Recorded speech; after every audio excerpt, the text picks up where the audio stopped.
ಎಲ್ಲರಿಗೂ ನಮಸ್ಕಾರ. ಇನಿದನಿ ಯೂಟ್ಯೂಬ್ ಚಾನಲ್ಗೆ ತಮ್ಮೆಲ್ಲರಿಗೂ ಸ್ವಾಗತ ಸುಸ್ವಾಗತ.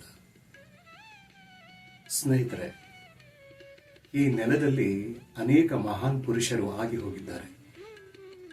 ತಮ್ಮದೇ ಆದ ಆದರ್ಶಮಯ ಬದುಕಿನಿಂದ ಈ ನೆಲದ ಸಂಸ್ಕೃತಿಯಲ್ಲಿ ಹಾಸುಹೊಕ್ಕಾಗಿದ್ದಾರೆ. ಕನ್ನಡ ನಾಡಿನ ಸಾಹಿತ್ಯ ಚರಿತ್ರೆಯಲ್ಲಿ ಜನಪದ ಸಾಹಿತ್ಯ, ಶಿಷ್ಟ ಸಾಹಿತ್ಯ, ವಚನ ಸಾಹಿತ್ಯ ಹಾಗೆ ದಾಸ ಸಾಹಿತ್ಯ ಹೆಚ್ಚು ಜನರನ್ನ ತಲುಪಿದಂತಹ ಸಾಹಿತ್ಯ. ಅದರಲ್ಲೂ ವಚನ ಸಾಹಿತ್ಯ ಸಾಮಾನ್ಯರಿಗೆ ತಲುಪುವಂತಹ ಸಾಹಿತ್ಯವಾಗಿತ್ತು. ಸಾಮಾನ್ಯರು ಏನು ಆಡ್ತಾರೋ ಅದೇ ಮಾತುಗಳು ವಚನವಾಗಿ ಬಂದವು.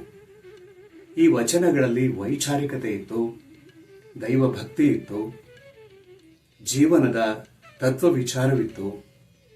ಈ ಎಲ್ಲ ಒಳಗೊಂಡಂತೆ ವಚನ ಸಾಹಿತ್ಯ ಇಂದಿಗೂ ಸಹ ಜನರಿಗೆ, ಈ ಸಮಾಜಕ್ಕೆ ಮಾರ್ಗದರ್ಶಿಯಾಗಿದೆ. ವಚನ ಸಾಹಿತ್ಯದಲ್ಲಿ ಯಾವುದೇ ಕಾರಣಕ್ಕೂ ಲೋಪದೋಷವಿಲ್ಲ. ಯಾಕೆ ಅಂತ ಹೇಳಿದ್ರೆ ಅದರಲ್ಲಿ ನೇರ, ನಿಷ್ಠೂರ ಹಾಗೆ ಸತ್ಯ ಪ್ರತಿಬಿಂಬಿತವಾಗಿದೆ. ವಚನ ಸಾಹಿತ್ಯ ಅಂದಾಕ್ಷಣ ನಮಗೆ ನೆನಪಾಗುವುದು 12ನೇ ಶತಮಾನ. 12ನೇ ಶತಮಾನಕ್ಕೂ ಮೊದಲು ಈ ವಚನಗಳಿಗೆ ಆದಿಪುರುಷ ಒಬ್ಬ ಇರಬೇಕಲ್ವಾ? ಆ ಆದಿಪುರುಷನೇ ದೇವರ ದಾಸಿಮಯ್ಯ. ದೇವರ ದಾಸಿಮಯ್ಯ ಅವರನ್ನ ದೇವರ ಮಹರ್ಷಿ, ಜೇಡರ ದಾಸಿಮಯ್ಯ ಹೀಗೆಲ್ಲ ಕರೆಯಲಾಗುತ್ತೆ. ದೇವರ ದಾಸಿಮಯ್ಯನವರು ಬಸವಣ್ಣನವರಿಗಿಂತ ಮುಂಚೆ, ಅಂದರೆ 10ನೇ ಶತಮಾನದ ಉತ್ತರಾರ್ಧ, 11ನೇ ಶತಮಾನದ ಆದಿಭಾಗದಲ್ಲಿ ಈ ನೆಲದಲ್ಲಿ ಬಾಳಿ ಬದುಕಿದವರು. ಯಾದಗಿರಿ ಜಿಲ್ಲೆ, ಸುರಪುರ ತಾಲೂಕು, ಮುದನೂರು ಇವರ ಜನ್ಮಸ್ಥಳ. ತಂದೆ ತಾಯಿ ರಾಮಯ್ಯ ಮತ್ತು ಶಂಕರಿ. ಮದುವೆಯಾದಂತಹ ಸತಿ ದುಗ್ಗಲೆ. ವಿದ್ಯಾಭ್ಯಾಸ ಶ್ರೀಶೈಲದ ಗುರುಕುಲದಲ್ಲಿ ಆಯಿತು.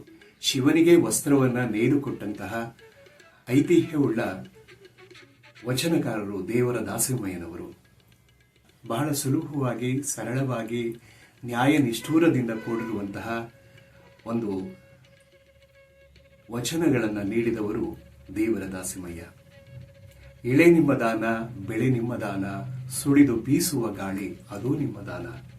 ಸುಲಭವಾಗಿ ಅರ್ಥವಾಗಬಲ್ಲ, ಅರ್ಥಗರ್ಭಿತವಾದ ಅನೇಕ ವಚನಗಳನ್ನು ಬರೆದಿದ್ದಾರೆ.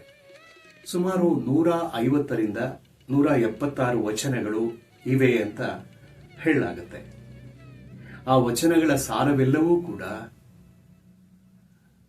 ಜನಸಾಮಾನ್ಯರ ಬದುಕು, ಸಮಾಜದಲ್ಲಿ ಇರುವಂತಹ ಅನಿಷ್ಟಗಳ ವಿರುದ್ಧ ಧ್ವನಿ ಎತ್ತಿದಂತಹ ವಚನಗಳೇ ಆಗಿವೆ. ಆದ್ಯ ವಚನಕಾರ ದೇವರ ದಾಸಿಮಯ್ಯನವರ ಕೆಲ ವಚನಗಳು ಹೀಗಿವೆ. ಮೊಲೆ ಮುಡಿ ಬಂದರೆ ಹೆಣ್ಣೆಂಬರು, ಗಡ್ಡ ಮೀಸೆ ಬಂದರೆ ಗಂಡೆಂಬರು, ನಡುವೆ ಸುಳಿಯುವ ಆತ್ಮನು ಗಂಡು ಅಲ್ಲ ಹೆಣ್ಣು ಅಲ್ಲ ರಾಮನಾಥ.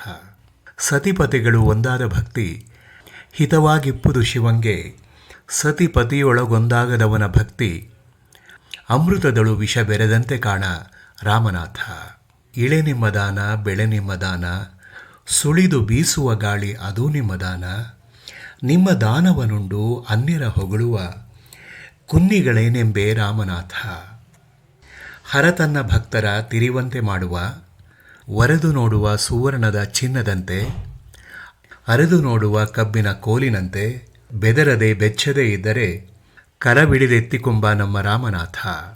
ಸತ್ಯದ ನುಡಿತೀರ್ಥ, ಭಕ್ತಿಯ ನಡೆತೀರ್ಥ, ಮುಕ್ತಿಯ ಪ್ರಸಂಗವುಳ್ಳಡೆ ತೀರ್ಥ, ಎತ್ತಣದ ತೀರ್ಥ ರಾಮನಾಥ ಎಂಬ ಸತ್ಯವನ್ನು ಸಾರಿದ್ದಾರೆ ಈ ವಚನದಲ್ಲಿ.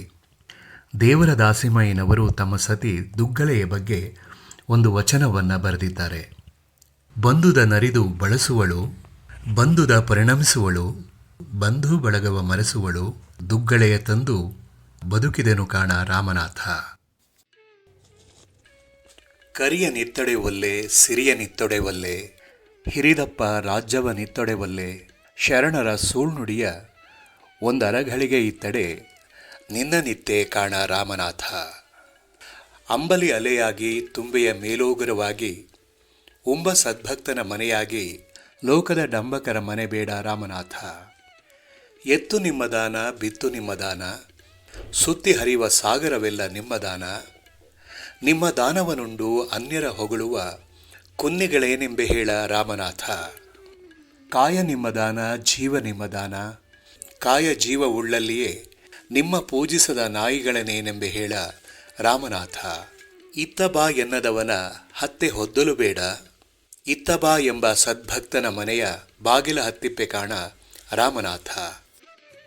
ಸ್ಪಷ್ಟತೆ, ಸಂಕ್ಷಿಪ್ತತೆ, ವಿಚಾರವಾದ ಎಲ್ಲವನ್ನ ತಮ್ಮ ವಚನಗಳಲ್ಲಿ ಅವರು ತಂದಿದ್ದಾರೆ.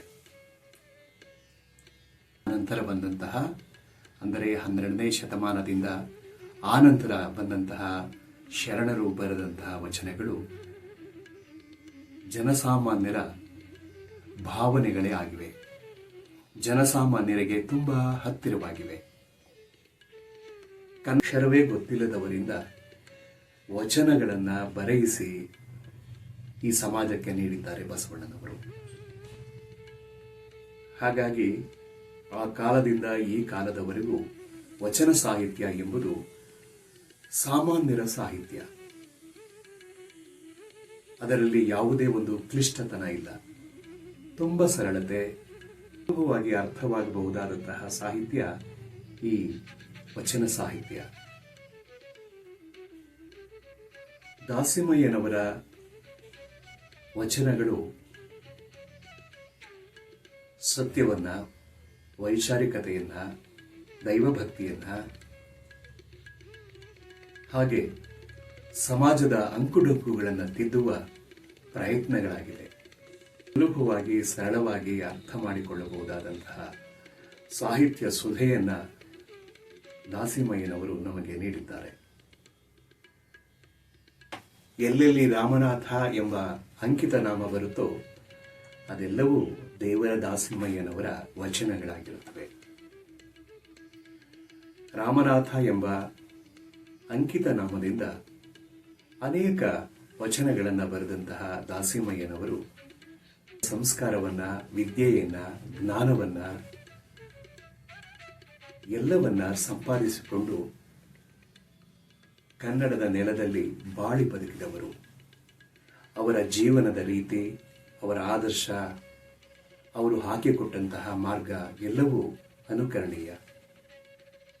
ಸ್ನೇಹಿತರೆ, ಮತ್ತೊಂದು ವಿಡಿಯೋದಲ್ಲಿ ನಿಮ್ಮ ಭೇಟಿ. ಎಲ್ಲರಿಗೂ ಮತ್ತೊಮ್ಮೆ ನಮಸ್ಕಾರ.